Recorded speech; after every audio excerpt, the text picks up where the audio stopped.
하나님의 말씀 마가복음 14장 6절에서 9절 말씀입니다.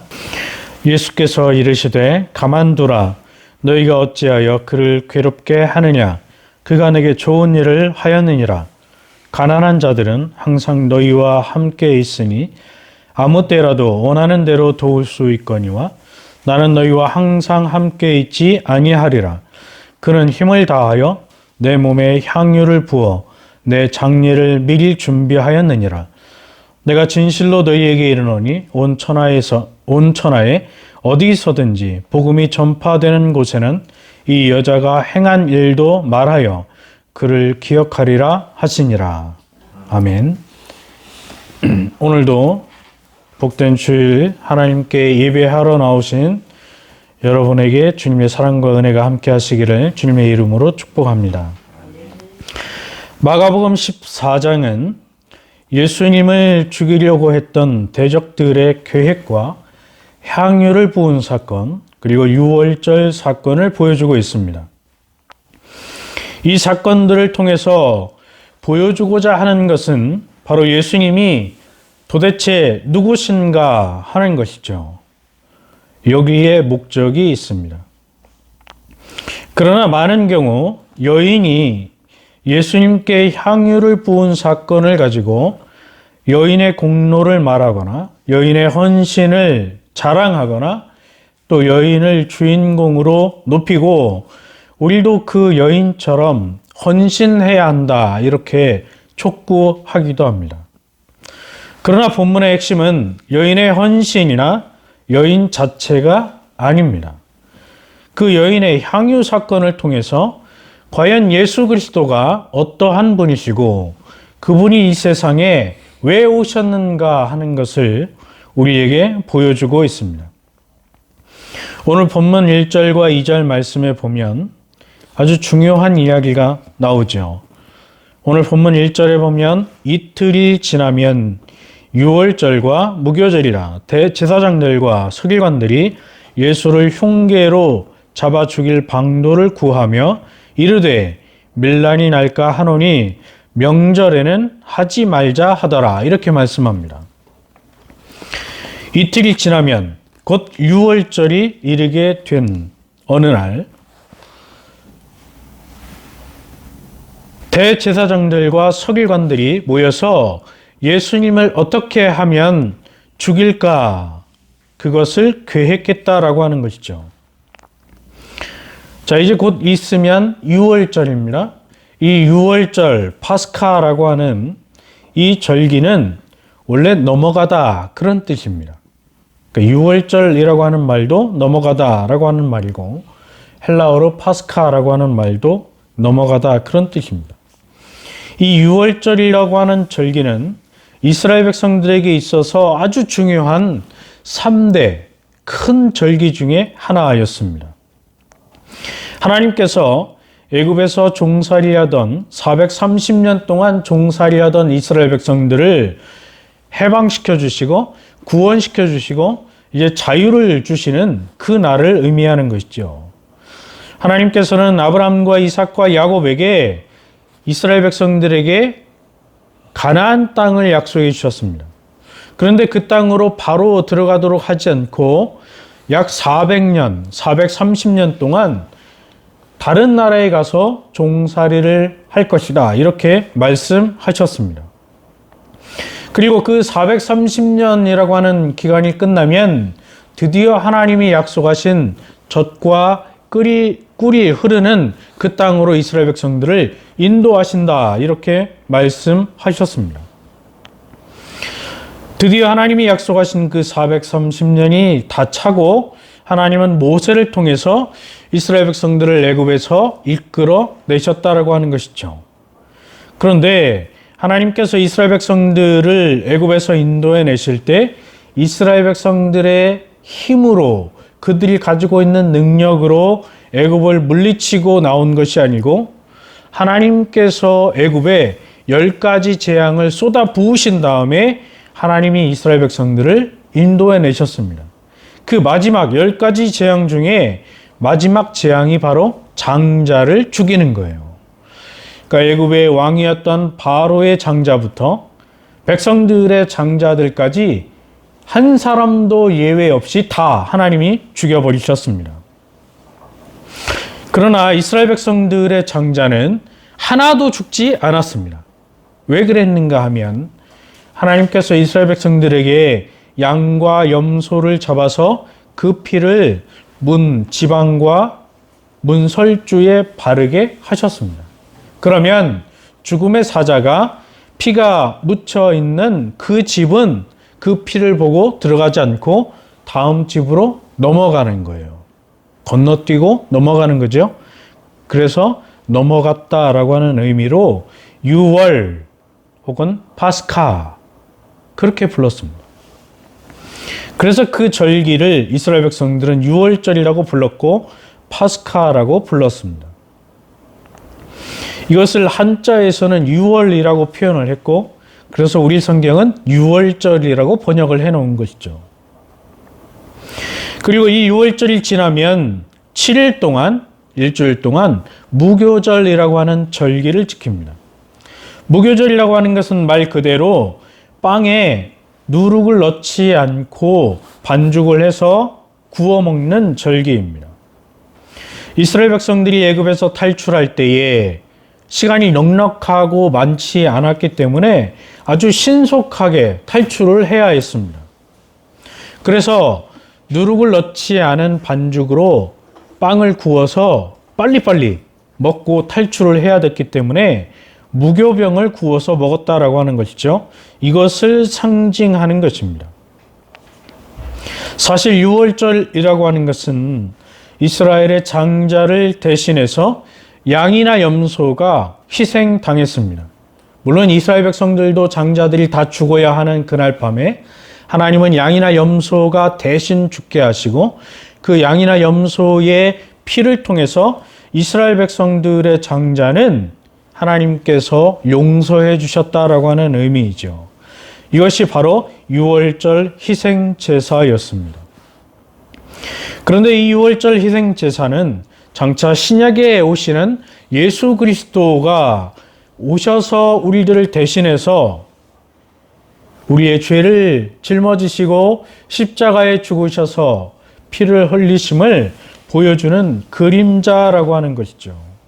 그래서 유월절이라고 하는 것은 단순히 그 유월절이라고 하는 이스라엘이 애굽에서 해방받는 그런 의미만 보는 것이 아니고 더 큰 의미, 즉 신약에 오시는 예수 그리스도의 십자가 죽음을 보여주는 중요한 사건이라고 하는 것을 우리에게 보여주었습니다.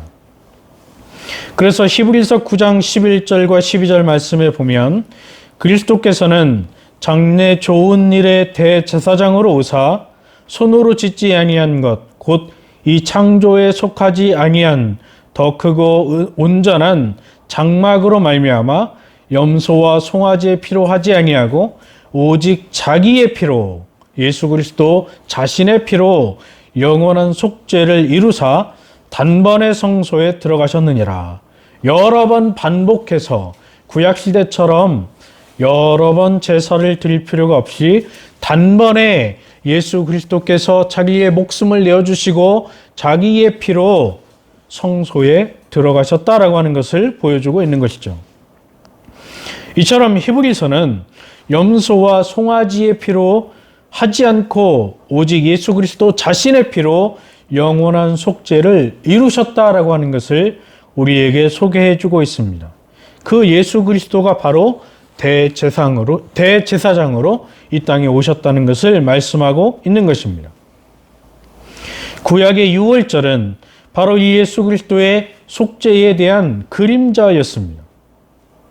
그런데 이러한 진리를 이해하지 못하고 예수님이 오셨음에도 불구하고 예수님 당시에도 여전히 이스라엘 백성들은 어리석게 유월절을 지키고 가축을 가지고 제사를 지내고 있었다라고 하는 것이죠. 더구나 대제사장들과 서기관들이 예수님을 흉계로 잡아서 죽일 방도를 구했습니다. 그런데 재밌는 것은 예수님을 죽이려고 계획을 짠 사람들이 누구인가 하면 대제사장들과 서기관들이라고 하는 거예요. 우리가 구약 성경을 읽을 때 보면 구약의 번제나 여러 가지 제사를 드릴 때 제물을 사람들이 이스라엘 백성들이 가지고 제사장 앞에 옵니다. 그러면 제사장들은 그 제물에 안수를 해주지요. 그러면 그 제물을 가지고 온 사람들이 제물을 가축을 잡습니다. 그 회막 앞에서 제물을 양이나 염소를 가지고 온 사람들이 직접 자기가 갖고 온 제물을 잡아요. 가축을 잡아서 피를 내면 그 피를 제사장이 받아가지고 회막 앞에 있는 제단에 뿌리거나 아니면 피를 바릅니다. 그리고 그 제사장은 희생 제물을 나무 위에서 불사르는 역할을 합니다. 그러니까 제사에서 가장 중요한 역할을 제사장이 했다라고 하는 것이죠. 그처럼 신약의 예수님도 제사장들이 앞장서서 죽이려고 하는 거예요.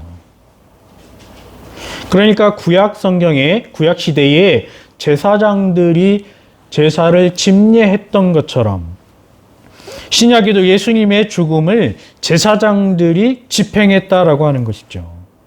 이것이 바로 구약의 제사가 보여주고자 했던 핵심이었습니다. 그러니까 구약의 제사장들이 희생제물을 가지고 하나님께 제사를 드리고 그 피를 성막이나 제단에 발랐던 것처럼 제사장들은 어린 양으로 오시는 예수님을 죽여서 그 예수님의 보혈을 하나님께 바쳤다라고 하는 거예요.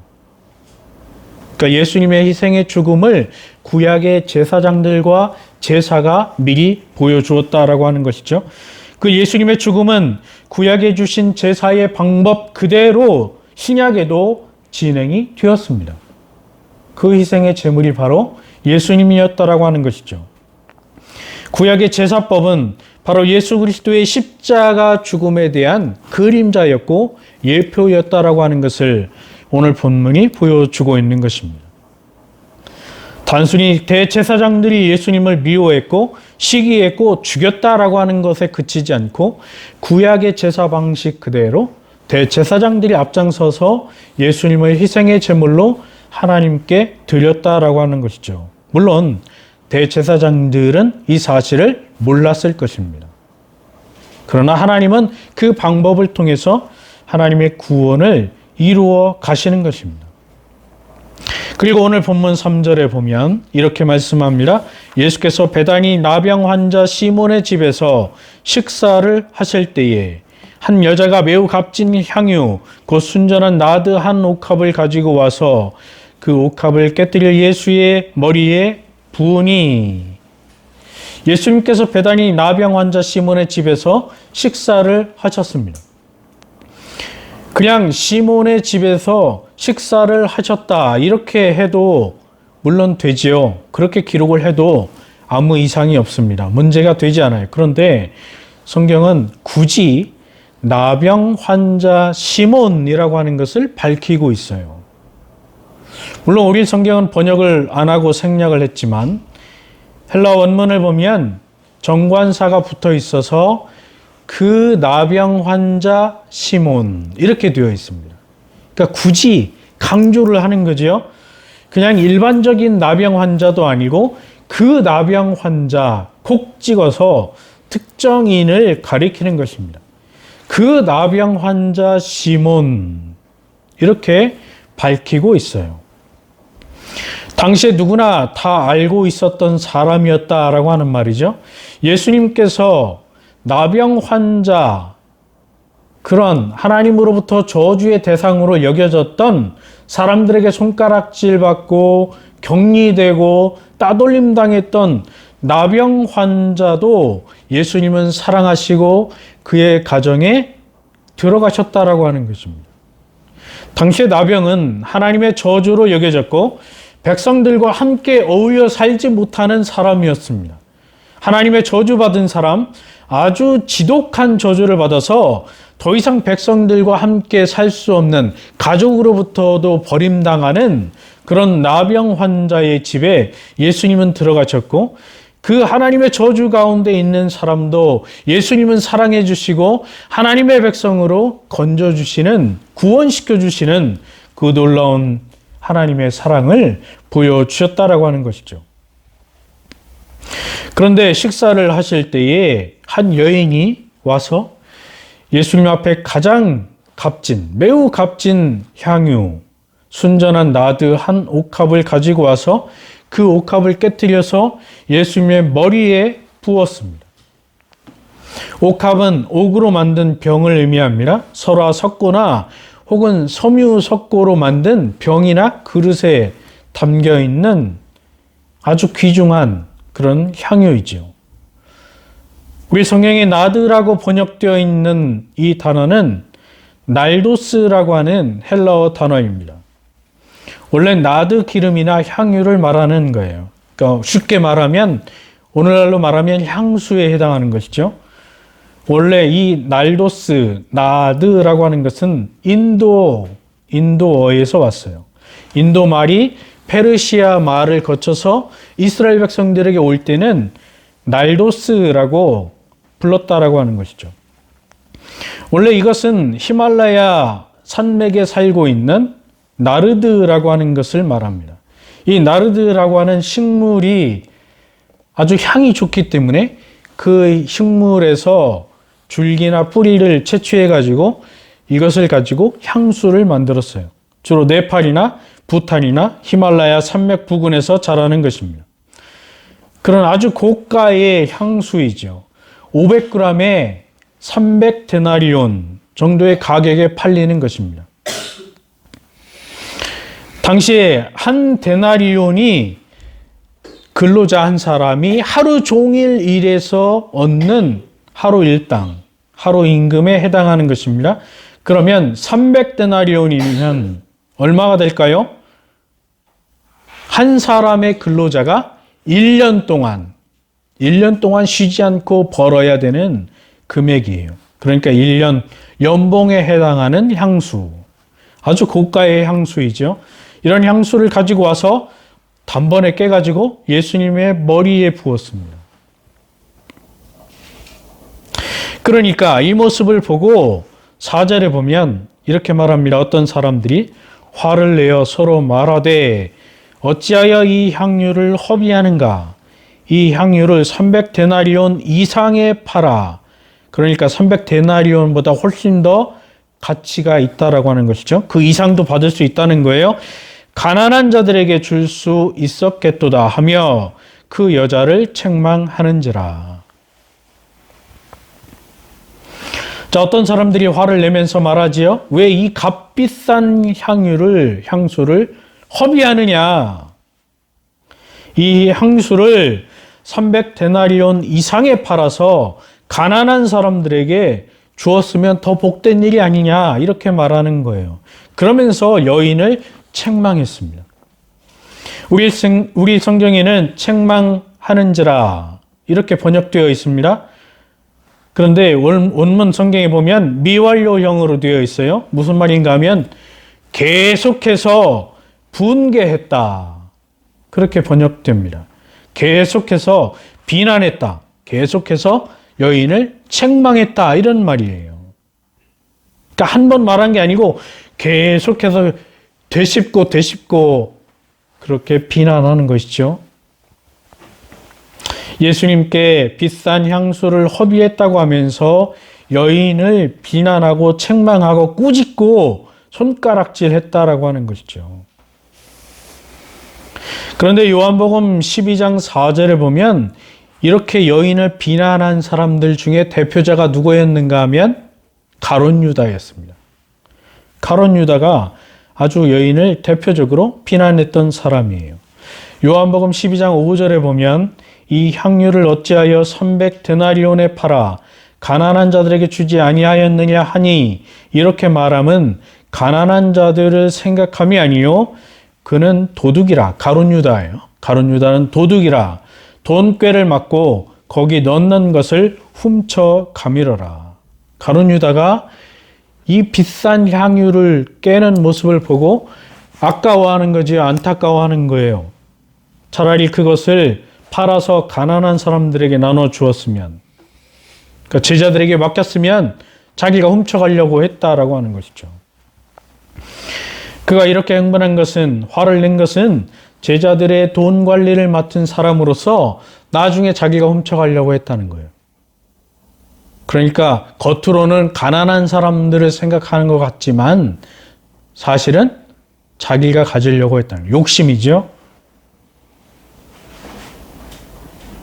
예수님도 생각하지 않고 가난한 여인의 행위도 생각하지 않고 오직 자신의 욕심만 생각하는 사람들이 이 여인이 하는 행동이 어떠한 것을 의미하는지도 관심이 없고 예수님이 누군지에 대해서도 관심이 없고 오직 돈에만 미쳐 있는 사람들, 이런 사람들이 예수님의 제자들 가운데도 있었고 예수님을 따라다니는 사람들 가운데도 있었다라고 하는 것이죠.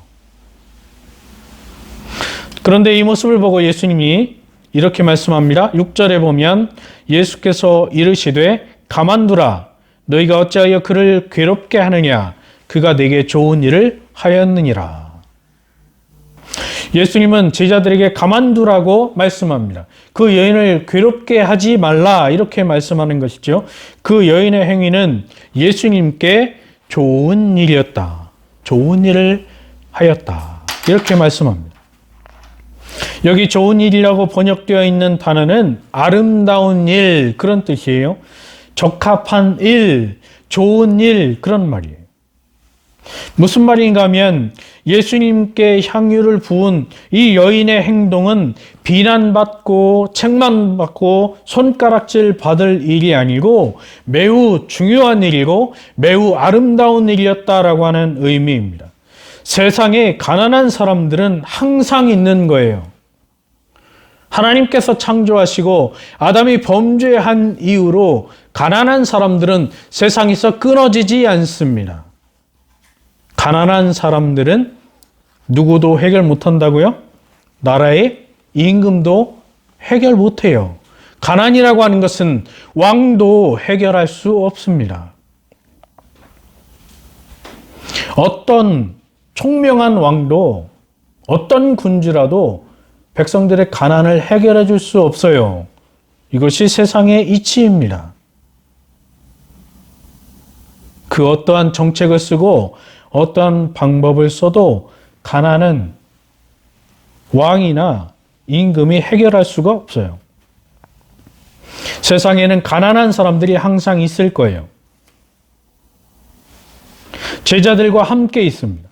언제든지 제자들이 마음을 먹으면 가난한 사람들에게 동전을 던져줄 수 있어요. 도와줄 수 있어요. 구제해 줄 수 있어요. 그러나 예수님은 항상 제자들과 함께 계시지 않습니다. 예수님은 지금 그것을 말씀하고 있는 것이죠. 예수님의 이 말씀을 잘 기억해야 합니다. 가난한 사람들이 물론 중요하지만 가난한 사람들이 중요한 것이 아니라는 거죠. 가난한 사람들 핑계 대지 말라는 거예요. 가난한 사람들은 언제든지 너희가 손을 뻗으면 구제해 줄 수 있지만 예수님은 항상 너희와 함께 있지 않는다. 뒤집어서 말하면 예수님은 곧 죽는다는 거예요. 예수님은 제자들과 항상 함께 있지 않고 예수님은 곧 죽으신다는 거예요. 예수님은 곧 십자가에 달려서 죽으신다. 너희들과 함께 있지 않고 너희를 떠날 것이다. 이런 말씀이죠. 제자들의 생각을 완전히 뒤집어 엎어놓는 거예요. 제자들은 예수님이 항상 우리와 함께 하시고 우리들의 왕이 되시고 로마로부터 우리 민족을 해방하시고 다윗 왕국을 이루실 메시아, 정치적인 메시아로 제자들은 이해하고 믿고 따랐습니다. 그러나 예수님은 아니다. 나는 곧 죽는다. 예수님은 계속해서 제자들에게 죽는다라고 말씀하셨어요. 그러나 제자들은 믿지 않았습니다. 아니요. 죽으면 안 됩니다. 예수님이 메시아가 되시고 예수님이 왕위에 올라서 다윗 왕국을 이룩하셔야 내가 한 자리 올라가지 않습니까? 내가 예수님의 우편에 앉고 내가 예수님의 좌편에 앉지 않습니까? 이게 제자들의 목적이었다라고 하는 것이죠.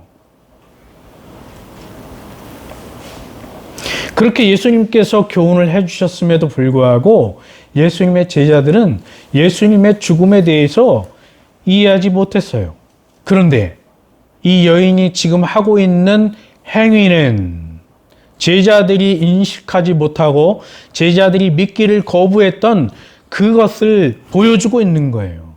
제자들이 예수님에 대해서 알고 있는 상식을 완전히 깨버리는 사건이었다라고 하는 것이죠. 1차적으로는 예수님이 십자가에 달려서 죽으실 것을 말씀하는 것이고, 궁극적으로는 예수님께서 부활하시고 하늘로 승천하실 것을 말씀하는 거예요. 이제 예수님이 부활하시고 승천하시면 하늘로 올라가시는 거예요. 제자들과 이 땅에서 계속해서 이 지상의 메시아로 사는 것이 아니라고 하는 것입니다. 그래서 늘 동행해 주는 것이 아니라고 하는 것을 이 여인의 행위를 통해서 보여주고 있는 것이죠. 제자들도 예상하지 못했고 제자들이 믿기를 거부했던 사건을 이 여인은 보여주었다라고 하는 것입니다. 그래서 8절에 보면 그는 힘을 다하여 내 몸에 향유를 부어 내 장례를 미리 준비하였느니라. 이 8절 말씀이 오늘 본문의 핵심이죠. 오늘 본문이 말하고자 하는 것은 여인의 헌신이나 여인이 얼마짜리 향유를 갖고 와서 예수님에게 부었느냐, 머리에 부었느냐, 발에 부었느냐가 아니고, 가난한 사람들에게 구제를 하느냐 안 하느냐가 아니고, 여인이 행동했던 이것은 예수님의 장례를 보여주는 것입니다. 예수님께서는 이 땅에 정치적인 메시아로 오신 것이 아니고 우리의 죄를 대신해서 이 땅에 죽기 위해서 오신 희생 제물이었다라고 하는 것을 여인이 보여주었다라고 하는 것이죠. 그 여인은 힘을 다하여 예수님의 몸에 향유를 부어서 예수님의 장례를 미리 준비하였습니다.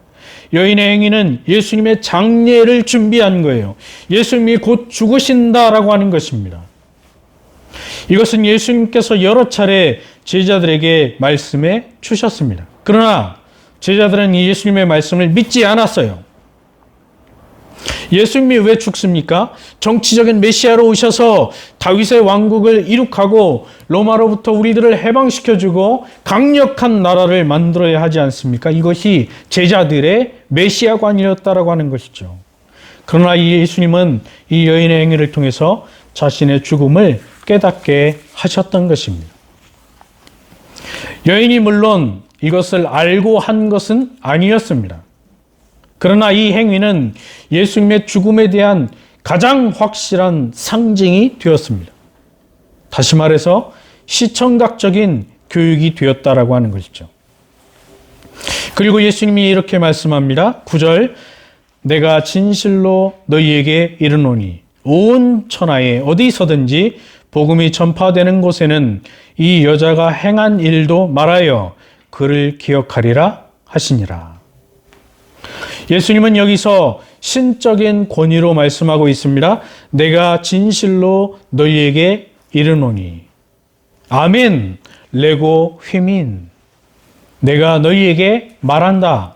랍비들의 선포 방식이 아니고 당시에 랍비들은 유명한 랍비의 이름으로 선포하고 가르쳤습니다. 그러나 예수님은 랍비의 이름에 권위를 두지 않고 하나님께서 자신의 이름에 권위를 두고 선언하시는 방식 그대로 예수님 자신의 이름을 두고 맹세하고 자신의 이름으로 선언하시는 것이죠. 내가 너희에게 말한다.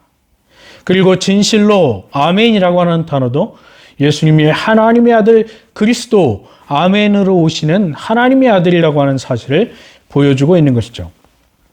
온 천하에 어디서든지 복음이 전파되는 곳에는 이 여자가 행한 일도 말하여 그를 기억할 것이다.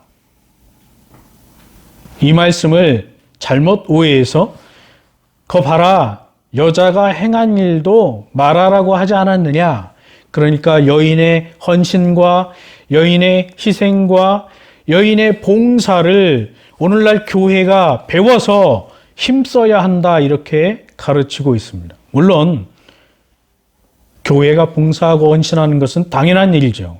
성도들이 하나님 앞에 다른 성도들을 그리스도의 사랑을 가지고 봉사하고 헌신하고 구제하는 것은 당연한 것입니다. 그러나 예수님이 말씀하고 있는 이 말씀은 그런 이야기가 아니에요. 여자가 행한 일이라고 하는 것은 예수님의 죽음이라고 하는 거예요.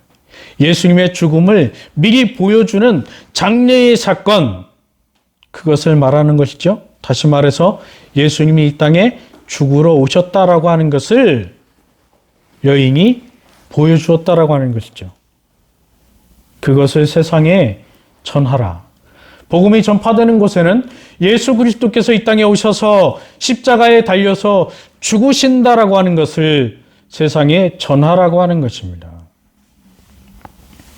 그리고 말하여질 것이니라 한글 성경을 오해하면 여자가 행한 일도 말하여 이것을 명령법으로 또 이해해가지고 여자가 행한 것을 전하라, 말하라 이렇게 오해합니다. 그러나 헬라 원문에 보면 명령법이 아니고 직설법으로 되어 있습니다. 그러니까 무슨 말인가 하면 말하여질 것이다. 세상에 전파될 것이다. 앞으로 그렇게 된다는 것이죠. 너희에게 가는 곳마다 이것을 선포하고 이 여인을 자랑하고 이 여인의 헌신을 말하라 이런 말이 아니에요. 여인의 행위가 무엇을 의미하고 여인의 행위가 어떠한 것을 우리에게 뜻하는지 그것이 세상에 전해질 것이다. 이런 말씀이에요. 다시 말해서 여인의 헌신을 높이는 것이 아니고 여인을 높이는 것이 아니라 여인의 행위가 어떠한 의미를 담고 있는가 그것이 세상에 앞으로 전파될 것이다 라고 하는 것을 예수님이 말씀하고 있는 것이죠. 이스라엘 백성들은 예수님이 정치적인 메시아로 오셔서 왕으로 등극하고 로마를 물리치고 강력한 이스라엘을 이룰 것이라고 착각했습니다.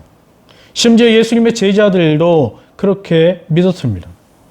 그래서 예수님이 왕위에 오르면 나도 한 자리 주십시오라고 요청했습니다. 그러나 예수님의 제자들과 전혀 다른 이 여인은 예수님께 향유를 부음으로 예수님의 죽음을 보여주었습니다. 아니야, 예수님은 죽으실 것이다. 정치적인 메시아가 아니고 예수님은 죽으러 오신 거야. 예수님은 죽으실 거야. 라고 하는 사실을 여인의 행위를 통해서 보여주었다라고 하는 것이죠. 여인이 알고 했든 모르고 했든 이 행위는 장차 예수님의 죽음과 예수님의 장례를 보여주는 것이었습니다. 이제 말씀을 정리합니다. 예수님은 대제사장들의 고소로 죽임을 당하실 것입니다. 그리고 구약의 희생 동물처럼 죽임을 당하게 되실 것입니다. 그 예수님이 바로 구약의 제사의 희생 제물의 실체이고 구속을 완성하실 희생의 어린 양이었습니다. 오늘 우리는 바로 우리의 죄를 위해서 십자가에 자기 목숨과 피를 내어주신 어린 양 예수 그리스도를 통해서 구원받게 되었습니다. 그 예수 그리스도만이 우리의 유일한 구원자이시고 우리의 죄를 씻어주는 분이라고 하는 사실을 오늘 본문을 통해서 우리는 깨닫게 되는 것입니다. 이 구속의 은총을 우리가 예수 그리스도 안에서 함께 누리는 그런 우리가 되기를 바랍니다. 우리에게 한 주의 삶이 주어졌습니다. 우리는 이 땅에서 어떻게 살아가야 할 것인가? 바로 우리에게 구원의 은총, 구속의 은총을 주시기 위해서 이 땅에 오신 예수 그리스도 자기의 보혈을 흘려서 우리를 죄악에서 건져주신 그 예수 그리스도의 보혈의 은총을 누리면서 감사함으로 한 주를 살아가야 할 것입니다. 이것이 오늘 하나님께서 우리에게 주신 구원의 은혜이고 그 은혜 속에서 살아가는 가장 복된 하나님의 백성들의 삶인 것입니다. 이러한 복과 은혜가 오늘 우리들에게 넘쳐나기를 주님의 이름으로 축원합니다. 기도하겠습니다. 여인의 향유 사건을 통해서 보여주신 것처럼 그리스도께서 우리들을 대신해서 십자가에 달려 죽으시고 죄악에서 우리들을 건져주신 그 은혜에 감사를 드립니다. 이제 그리스도의 속죄의 은총 가운데 감사와 기쁨으로 살아가는 복된 성도들이 될 수 있도록 우리에게 은혜를 베풀어 주옵소서. 감사하고 예수님의 이름으로 기도하옵나이다. 아멘.